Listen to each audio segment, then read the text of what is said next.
നല്ല ചൂട് അപ്പത്തിന്റെയും ഇടിയപ്പത്തിന്റെയും ഒക്കെ കൂടെ കഴിക്കാനായിട്ട് നമ്മുടെ ഹോട്ടലിലൊക്കെ കിട്ടുന്ന അതേ ടേസ്റ്റുള്ള ഒരു ഗ്രീൻ പീസ് കറിയാട്ടോ റെഡിയാക്കി എടുക്കുന്നത്. ഇതുപോലെ നല്ല കുറുകിയ ചാറോട് കൂടി വന്നിട്ടുള്ള അടിപൊളി ടേസ്റ്റുള്ള കറി തന്നെയാണ്. ഇപ്പൊ മിസ് ചെയ്യാതെ എല്ലാവരും ട്രൈ ചെയ്ത് നോക്കുക, ഉറപ്പായിട്ടും ഇഷ്ടാവും. എളുപ്പം റെഡിയാക്കി എടുക്കാവുന്നതേ ഉള്ളൂ. അപ്പോൾ കുക്കറിലാട്ടോ നമ്മൾ കറി റെഡിയാക്കുന്നത്. അതിനായിട്ട് ചൂടായി കുക്കറിലേക്ക് ഒരു 2 ടേബിൾ സ്പൂൺ വെളിച്ചെണ്ണ ചേർത്ത് കൊടുത്തിട്ടുണ്ട്.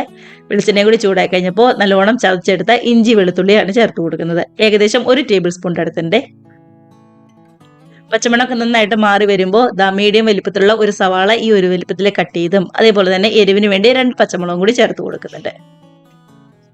ഗ്യാസിന്റെ ഫ്ലെയിം ഒരുപാട് കൂട്ടിയൊന്നും വെക്കേണ്ട, ഒരു മീഡിയത്തിൽ മാത്രം വെച്ചിരുന്നാൽ മതി കേട്ടോ. ഒന്നിങ്ങ് വഴറ്റി പച്ചമണമൊക്കെ നന്നായിട്ട് മാറി ശരിക്കും ഇതേപോലെ ഒന്നിങ്ങോട്ട് വാടി വന്നിട്ടുണ്ട്.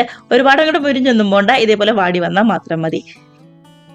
ഇനി ഇതിലേക്ക് പൊടികളായിട്ട് ഒരു 1/4 ടീസ്പൂൺ മഞ്ഞൾപ്പൊടിയും 1 ടീസ്പൂൺ മല്ലിപ്പൊടിയും കൂടി ചേർത്ത് കൊടുക്കുന്നുണ്ട്. 1/2 ടീസ്പൂൺ കുരുമുളക് പൊടിയും കൂടി എടുത്തിട്ടുണ്ട്. വേറെ മുളക് പൊടിയൊന്നും ചേർക്കണ്ട, നമ്മൾ പച്ചമുളക് ചേർത്തണ്ടല്ലോ, അതും മതി. ഒന്നിങ്ങ് വഴറ്റി പച്ചമണം ഒന്നിങ്ങ് മാറി വരുമ്പോൾ ഇതിലേക്ക് കുതിർത്തി വെച്ചിരിക്കുന്ന ഗ്രീൻ പീസും കൂടി ചേർത്ത് കൊടുക്കാം. ഞാനിവിടെ 1 കപ്പ് ഗ്രീൻ പീസ് ഒരു രാത്രി മുഴുവൻ നന്നായിട്ട് കുതിർത്തി എടുത്തതാണ്. ഇനി കൂടെ തന്നെ നല്ല ടേസ്റ്റിന് വേണ്ടി മീഡിയം വലിപ്പമുള്ള ഒരു പൊട്ടറ്റോയും അതേപോലെ തന്നെ ഒരു ക്യാരറ്റിന്റെ പകുതിയും ഈ ഒരു വലിപ്പത്തിലെ കട്ട് ചെയ്ത് ചേർക്കുന്നുണ്ട്. വേറെ തക്കാളി ഒന്നും ചേർക്കുന്നില്ല കേട്ടോ. ഇതേപോലെ ക്യാരറ്റും ഉരുളക്കിഴങ്ങും ഉപയോഗിച്ച് കറി ഉണ്ടാക്കിയിട്ടില്ല എന്നുണ്ടെങ്കിൽ ഒരിക്കലെങ്കിലും ട്രൈ ചെയ്ത് നോക്കൂ, അടിപൊളിയാട്ടോ. ആവശ്യത്തിന് ഉപ്പും കൂടി ചേർത്ത് നന്നായിട്ട് എല്ലാം കൂടി മസാലയായിട്ട് ഒന്നുങ്ങ് യോജിപ്പിച്ചെടുത്തതിന് ശേഷം ആവശ്യത്തിന് വെള്ളം ഒഴിച്ചു കൊടുക്കാം. നമ്മുടെ ഈ കറിയുടെ മേളിൽ നിൽക്കാൻ പാകത്തിനുള്ള വെള്ളം വേണം കേട്ടോ ഒഴിക്കാനായിട്ട്. കണ്ടോ, ഗ്രീൻ പീസിന്റെ ഉരുളക്കിഴങ്ങിന്റെ ഒക്കെ മേളിൽ നിൽക്കാൻ പാകത്തിന് വേണം വെള്ളം ഒഴിച്ചു കൊടുക്കാനായിട്ട്. ഉപ്പൊക്കെ ഒന്ന് നോക്കുക. അതിനുശേഷം മൂടി വെച്ച് ഒരു മീഡിയം ഫ്ലെയിമിൽ 5 വിസിലാണ് ഞാനിവിടെ കേൾപ്പിച്ചെടുക്കുന്നത്. നമ്മുടെ ഗ്രീൻ പീസ് ഒക്കെ അവിടെ നന്നായിട്ട് വെന്ത് വരുന്ന സമയം കൊണ്ട് തേങ്ങയുടെ ഒരു അരപ്പും കൂടി നമുക്ക് റെഡിയാക്കി എടുക്കാവേ. അതിനായിട്ട് മിക്സിയുടെ ചെറിയ ജാറിലേക്ക് 1/4 കപ്പ് തേങ്ങ ചിരകിയതും അതേപോലെ തന്നെ 2 ഗ്രാമ്പു, ഒരു ചെറിയൊരു കഷ്ണം പട്ട, 1/2 ടീസ്പൂൺ വലിയ ജീരകം കൂടി ചേർത്ത് കൊടുക്കുന്നുണ്ട്. ചെറിയ ജീരകം അല്ല, ഇതേപോലെ വലിയ ജീരകം വേണം കേട്ടോ എടുക്കാനായിട്ട്. ഒരു 8-10 കാഷ്നട്ടും കൂടി ചേർത്ത് കൊടുക്കാം. ഇനി ആവശ്യത്തിന് വെള്ളം ഒഴിച്ച് ഇതെല്ലാം കൂടി നന്നായിട്ട് പേസ്റ്റ് രൂപത്തിൽ ഒന്നങ്ങ് അരച്ചെടുത്തോണ്ട് വരാം. ഇതുപോലെ നന്നായിട്ട് തന്നെ അരച്ചെടുത്തോണ്ട് വന്നിട്ടുണ്ട്. ആദ്യമേ അരച്ചെടുക്കുമ്പോൾ ഒരുപാട് വെള്ളം ചേർത്ത് അരയ്ക്കണ്ട കേട്ടോ. ഇതേപോലെ കുറച്ച് മാത്രം വെള്ളം ചേർത്ത് നല്ല പേസ്റ്റ് ആയിട്ട് അരച്ചെടുത്താൽ മതി.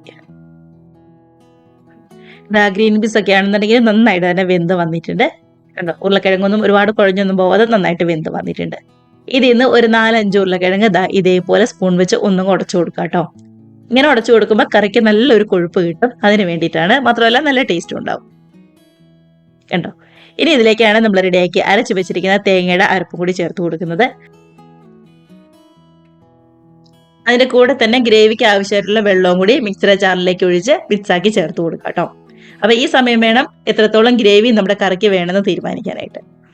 കണ്ടോ, ഇത് മതി. ഞാനൊരു 1/4 കപ്പ് വെള്ളവും കൂടി എക്സ്ട്രാ ചേർത്ത് കൊടുത്തിട്ടുണ്ടായിരുന്നു കേട്ടോ. കറിയൊക്കെ നന്നായിട്ട് തിളച്ച് കുറുകി വരുമ്പോൾ ഒന്നും കൂടി കട്ടിയായിട്ട് വരും. അതുകൊണ്ടാണ് കുറച്ച് വെള്ളം കുറച്ചൊന്ന് മുന്നിൽ നിൽക്കാനായിട്ട് ചേർത്ത് കൊടുത്തത്. കുറച്ചും കൂടി ഉപ്പൊന്ന് ചേർത്ത് കൊടുക്കുക. ഉപ്പ് നോക്കിയപ്പോൾ കുറച്ചൊരു കുറവ് പോലെ ഉണ്ടായിരുന്നു കേട്ടോ. അതിനുശേഷം ഒന്നങ്ങ് യോജിപ്പിച്ച് നന്നായിട്ട് തിളച്ച് കുറുകി വന്നു കഴിയുമ്പോൾ നമുക്ക് ഗ്യാസ് അങ്ങ് ഓഫ് ആക്കാവുന്നതേ ഉള്ളൂ. ഇത്രയേ ഉള്ളൂ നമ്മുടെ ഗ്രീൻ പീസ് കറിയുടെ റെസിപ്പി എന്ന് പറയുന്നത്. സിമ്പിൾ ആയിട്ട് റെഡിയാക്കി എടുക്കാവുന്നതല്ലേ ഉള്ളൂ. കണ്ടോ, നന്നായിട്ട് തന്നെ ഒന്നുകൂടി തിളച്ച് കുറുകി വന്നിട്ടുണ്ട്. ഇതും മതി. ഇനി തണുത്ത് കഴിയുമ്പോൾ ഒന്നും കൂടി കട്ടിയായിട്ട് വന്നോളൂ കേട്ടോ.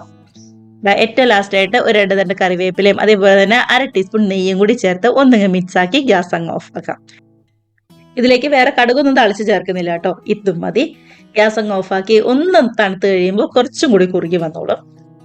ഇതിപ്പോ കാണുമ്പോൾ കുറച്ച് ലൂസ് പോലെയാണ് ഇരിക്കുന്നത്, പക്ഷെ തണുത്ത് കഴിയുമ്പോൾ ശരിക്കും കട്ടിയായിട്ട് വന്നോളൂ കേട്ടോ.